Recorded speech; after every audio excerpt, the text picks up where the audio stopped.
cawa iyo casir waxa usoo taaganahay laba naag oo nin isku haysto oo nin daraadiis isku dilaayo kuwa kalena u shirqoolayaan wili ma aragteen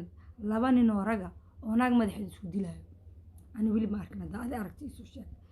Soomaaliya waxa ay sheegaan dumarkiina Soomaaliya waa laba option ama u sabar ama ka sabar haddii madaxaada oo yeer yahay maana wiifto ani camal aad tahay ka sabar haddii aan dheer tahay oo ninkaaga 15 iyo 6 iyo wuxuu aroosiyeysid ama aan dheernimo qasar aad tahay sister laan dheer aad tahay naagaha dad luqmanka ka raadsanin naagnimadeeda yeel istay kaalma ninkaaga libaaxa banaanka jiifa ka dhig wixii kor maray iyo wixii oo hoos marabo indhaha ka day iska daaya gabdhaha masaakiinta aad dilaysiin nimankiina cishta nin buux waa intag waay kana dooxmaada koo kala helay adduunka rafaad ma jiro laakiin naag dhan oo weyn oo naag dhan kula dagaalaysa calaashaan faarax hana ceebeen hortore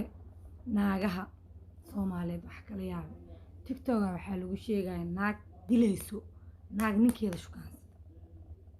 maxaa ku gali dilo maxaa ku gali dagaalka maxaa ku gali balaayada sister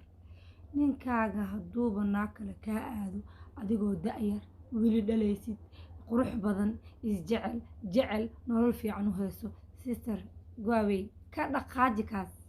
faa'iido oo leeyahay ma anaadani dhaha wallahi billahi taala because qofka bini'aadamka qalubta laga ma dhaawaco ragana waa laba nooc nin reerkiisa ilmihiisa noloshiisa oo qofka ka qariyo gabdhihi ka qariyo ee markay ogaadaan xaasaskoodina ee naagta ay shukaansaayeen in naagta gadaal ay ka arooseen inkiraayaan wayba inkiraayaan landheer way naaga noocaas oo nimankooda ay ka cabsanayaan midaa ku soo hartay naaya afar iyo banaana leeyahay stay calm markaas ay naagta iyo arrimaheeda ku mashquulaysaa naagta meelaha